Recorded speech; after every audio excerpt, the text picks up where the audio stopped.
২২-এর হাসি ২৬-এ এসে কান্না। ৪ বছর আগে বিশ্বকাপ তাকে দিয়েছিল পূর্ণতা, এবার দিল বিদায়ের অশ্রু। ট্রফিটা শেষ পর্যন্ত হাতে উঠল না, কিন্তু ২ দশকের অসংখ্য স্মৃতি, অগণিত রেকর্ড আর কোটি মানুষের ভালোবাসায় লিওনেল মেসির মাহাত্ম্য কমেনি এতটুকু।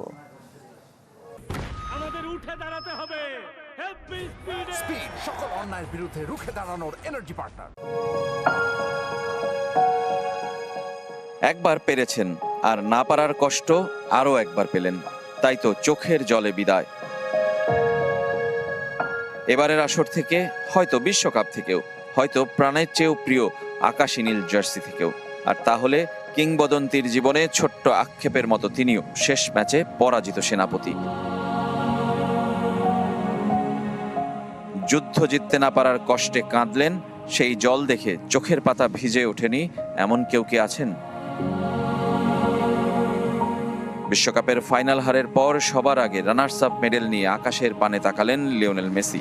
হয়তো সৃষ্টিকর্তার কাছে অনুযোগ, এ কেমন তার বিচার। ফুটবলের জন্য সব দিয়েও কেন চিত্রনাট্যের শেষটা তার সাফল্য আর পূর্ণতায় পূর্ণ হলো না? কিন্তু বিধাতা তো ভাগ্য লেখন অনেক আগেই লিখে রেখেছেন। 4 বছর আগেই তার ক্যারিয়ারকে দিয়েছেন পূর্ণতা। দুপা মুড়িয়ে সবুজ গালিচায় বসে থাকার এই ছবিটাও মনে করিয়ে দেয় শত কোটির আইডল হয়েও নিজে বড্ড একা। দলকে এতটা দিলেন, 8 গোল আর 4 অ্যাসিস্ট। শেষ ম্যাচেও কিনা তার উপরই নির্ভর করলো আর্জেন্টিনা।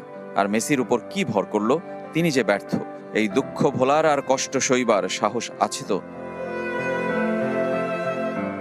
2 দশক আর 6 বিশ্বকাপের যাত্রা থামলো বলে, কিন্তু তাকে ভোলা যাবে না, ভুলতে দেবে না 22-এর হাসি 26-এর কান্না। Rezwanuzzaman, channel 24, new York new jersey stadium, যুক্তরাষ্ট্র।